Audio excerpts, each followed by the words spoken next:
Hey, welcome to week 4 of college football, live from my mother-in-law's house.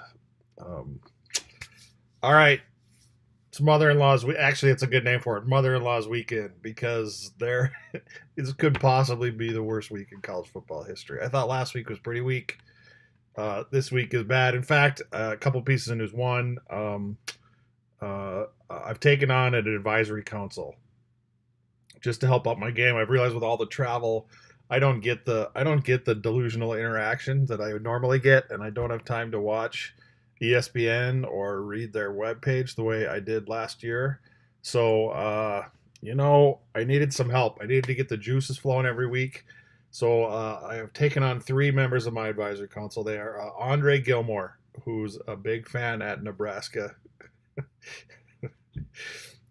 We have Israel Lang, who's a big fan of Ohio State, and probably the most reasonable of the bunch, Harden Byers, who is a big fan of Georgia, and because of, I believe it's a daughter that went there, um, is a touch of an Auburn fan, but I think if you ask them, it's pretty much Georgia.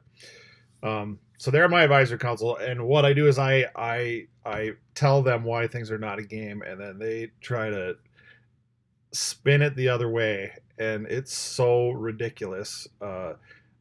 Unless they're talking about each other, which is kind of fun. So ridiculous that it kind of gets my juices flowing. For example, uh, Israel pointed out, rightfully so, that I wasn't going to highlight the Notre Dame Michigan State game quite as prodigiously as I should have. And Israel pointed out that the best 2 games of the weekend, in his opinion, and I would probably have to agree with him, most intriguing games, Notre Dame, Michigan State, because if Notre Dame loses, and to quote Israel, they will become a dumpster fire just like Nebraska. I love the dumpster fire term in relation to Nebraska. And Andre then he retorted with he prefers the word transitioning. So Nebraska is officially, I've just read that 20 years ago Nebraska won their last title. So Nebraska has been transitioning for 20 years now. Oh yeah, that's not a team. It's just not a team. So that's the kind of feedback I get, just to kind of pour into the game. Second big game of the year, or of the weekend, sorry, would be Iowa, Penn State at Iowa. But again, what I told these guys, and it's what I will tell you, if the 2 biggest games are a once like proud franchise in Notre Dame just trying to prevent becoming a dumpster fire, like that's not a game. It's not a game. And then uh, you got Iowa and Penn State, which was a once proud franchise trying to regain some kind of um, I don't know, national relevance again. They peaked at it last year in Penn State, uh, and some respect back for all the stuff that program's been through, playing against a really solid, consistent second tier Big Ten team that every once in a while, like, they scare a few people earlier in the year until they actually have to play a couple of good teams in a row and then they lose in Iowa. Yeah, I mean neither one of those are games, and yeah, it's just those, they're not games. And if those are the best 2 games, we really don't even need to talk about the rest. Um, I'll point out a couple of things, but really, like, what you need to do, and here's the advice that I have, not only for my advisory council, but for you, the large public of That's Not a Game. Here's my recommendation. Instead of watching whatever game is not a game this weekend, there are 4 episodes of Being TJ Fleck that are available to stream on ESPN. And I know you guys, as college football fans, you have access to ESPN and their on-demand content. Watch those 4 episodes. Being PJ Fleck. It's a better use of your time than the game you were going to watch. Or go to your mother-in-law's. It's a good weekend to do that, which is what I chose to do. All right, let's run out a few more games. You got Ohio State at UNLV. Well, Ohio State's already shown, yeah, they lost to Oklahoma, who's, they may be there at the end, but probably not. And I don't know, Ohio State, I don't. Michigan probably going to lose to Purdue today. which is an interesting game. But Ohio State is they're always just like good, but they always got some. They win it all occasionally if there's no other like really good team, or they have just one excuse why they can't quite get there. That's Ohio State. Nebraska, Rutgers. Um, I don't know.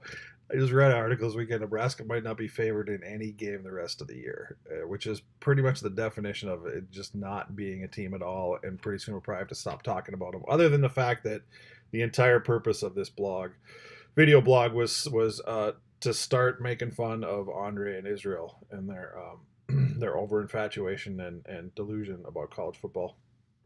Michigan, Purdue. I think that's going to be an interesting game. I can't get past Purdue's helmets though; those things are just too shiny. I don't know if they should be allowed. Speaking of which, the whole a couple weeks ago when Nebraska played Oregon State, Oregon, sorry, or I know Oregon plays around their uniforms, but they were illegal uniforms. I think Nebraska could probably win that game under protest because somebody got away with this or got fined for this or penalized for this when the color of their numbers was not a contrasting color to their jersey. And if you saw the game that Oregon was playing against Nebraska, they were wearing like white jerseys with silver numbers, which is not a contrasting thing, and it's distracting. Similar to the helmets that Purdue wears, I think it's kind of ridiculous. You shouldn't be able to. It looks like they're just like toys. Shouldn't be allowed to wear them. Anyway, I digress. Penn State, Iowa, we already talked about that, and then Notre Dame, Michigan State. Yeah, interesting, but ultimately not games. A few other ones. Florida State plays North Carolina State. Anytime I think of basketball first, when I hear a game with NC State with your opponent, it's not a game by definition. So NC State, Florida State, not a game. Alabama plays Vanderbilt. The Commodores. The most interesting part of that is the fact that the Commodores make you think of like Lionel Richie and the Commodores, and you want to like you start thinking of some tunes from the '70s.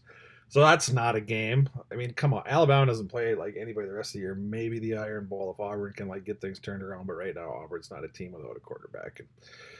Which kind of makes the SEC not a conference because I don't know who else is in there. Like LSU was like close, and then they were that's not it. Clearly, Georgia maybe's got a shot at it, but other Mississippi's they always fall off. So I don't know. SEC, there's not a conference. You got Clemson playing Boston College, which again, if this was Boston College from what year was it that Flutie played there? Maybe, but yeah, not right now. No, there's nothing there. Miami plays Toledo, and again, if you think of Klinger from MASH, the first image that pops into your head when you hear of a football game, yeah, that's not a game. Georgia plays Mississippi State again. Georgia's got a good run going so far. We'll see if they can keep it going. Mississippi State, that's not it. Auburn plays Missouri. I don't know. Auburn's quarterback situation.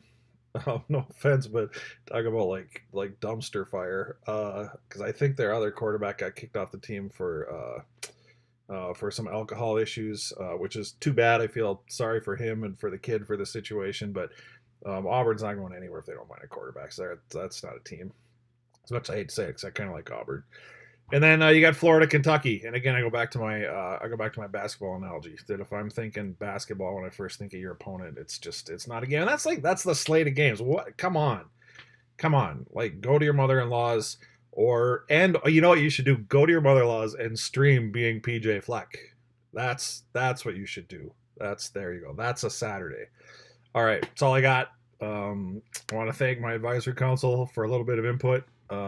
Especially Harden, who pulled off the road to read a couple texts that were probably not worth pulling off the road to read. But thanks. I'll be back again next week. Have a great week.